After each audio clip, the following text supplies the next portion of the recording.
ഒരു കവിതയുടെ ഭംഗി അതിൻ്റെ പൂർണ്ണതയിലെത്തുന്നത് അർത്ഥവത്തായ വരികളിലൂടെ മാത്രമല്ല, ഭാവാദ്രമായ ആലാപനത്തിലൂടെയുമാണ്. അത്തരത്തിൽ വരികളിലെ ഭാവം ഉൾക്കൊണ്ടുകൊണ്ട് ഒരു കവിത ആലപിച്ച് വൈറലായ ഒരു കുട്ടി ഗായകനെ തേടിയാണ് നമ്മൾ അടിമാലിയിലെത്തിയിരിക്കുന്നത്. കാണാം ആ കുട്ടി ഗായകന്റെ വിശേഷങ്ങൾ.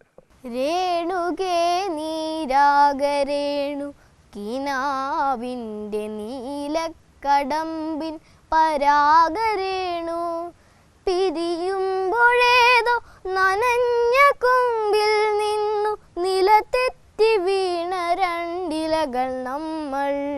ഇത് ശ്രീദേവ് കൂമ്പപ്പാറ ഫാത്തിമ മാതാ ഹയർ സെക്കൻഡറി സ്കൂളിലെ 5ാം ക്ലാസ് വിദ്യാർത്ഥിയാണ്. സ്കൂളിൽ വെച്ച് ശ്രീദേവ് പാടിയ കാട്ടുപൂവ് എന്ന കവിത ഇൻസ്റ്റഗ്രാമിൽ ഇതിനോടകം ലക്ഷക്കണക്കിന് ആളുകളാണ് കണ്ടത്. ഇഷ്ടമാണെന്നൊന്നു ചൊല്ലുവാൻ വേണ്ടി നിത്യവും മുൻപിലെത്തിടുമ്പോൾ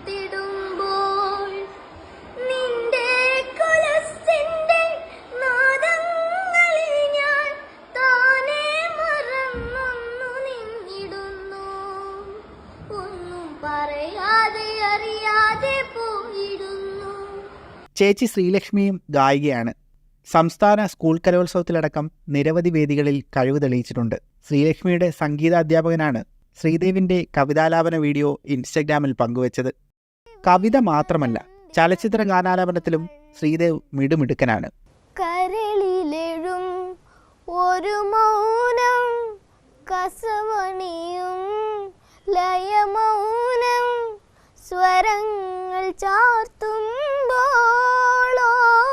വീണയായി മണിവീണയായി വീജിയായി കുളിർവാഹിയായി മനമൊരു ശ്രുതിഴയായി പൂമാനമേ ഒരു രാഗമേഘം താ. അച്ഛൻ രഞ്ജിത്തിൻ്റെയും അമ്മ ശ്രീദേവിയുടെയും പ്രോത്സാഹനമാണ് സംഗീതത്തിൽ മുന്നേറാൻ ഈ 2 മക്കൾക്കും കരുത്താകുന്നത്. മോൾ അഭ്യസിക്കുന്നതൊക്കെ കേട്ടാണ് ഇവൻ പഠിച്ചുകൊണ്ടിരിക്കുന്നത്. ഇവനങ്ങനെ തനിയെ പഠിക്കാനൊന്നും ഒരിടത്തും ചേർത്തിട്ടൊന്നുമില്ലായിരുന്നു. അപ്പോൾ അവൻ്റെ ഒരു ഇങ്ങനെ പെട്ടെന്നൊരു പാട്ട് കേട്ടപ്പോഴാണ് ഇവന് ഇങ്ങനൊരു കഴിവുണ്ടെന്ന് ഞങ്ങൾ അറിയണത്. 2 മക്കളും നിരവധി സദസ്സുകളുടെ മനം കവരുന്ന പാട്ടുകാരാകണമെന്നാണ് ഈ മാതാപിതാക്കളുടെയും ആഗ്രഹം. മഴവില്ല് പോലെ നീ മനസ്സിൽ തെളിയുമ്പോൾ ഉണരുന്നു എന്നിലെ മോഹങ്ങളും. ചിതറിത്തെറിക്കുന്ന ചിന്തകളിലെപ്പോഴും നിന്റെ ഈ പുഞ്ചിരിയൊന്നു മാത്രം. മഴവില്ല് പോലെ നീ മനസ്സിൽ തെളിയുമ്പോൾ ഉണരുന്നു എന്നിലെ മോഹങ്ങളും.